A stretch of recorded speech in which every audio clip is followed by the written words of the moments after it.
স্বাধীনতাৰ বুঝলতে কেন সকল এক বছৰ হয় স্বাধীনতাটা বহুত ডাঙৰ বস্তু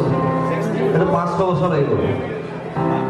স্বাধীনতাৰ বুঝলতে 500 বছৰ গল বিষ্ণু জ্যোতিৰ জোনাকিৰ দেখ এতিয়াও নহয় মানৱৰ মাজতে আজি দানৱৰ হুংকাৰ পঢ়া শুনা সংস্কৃতি সকলো অসাৰ বেছি জ্ঞান দিওঁ ন কেতিয়াবা একান্ত গানত দিওঁ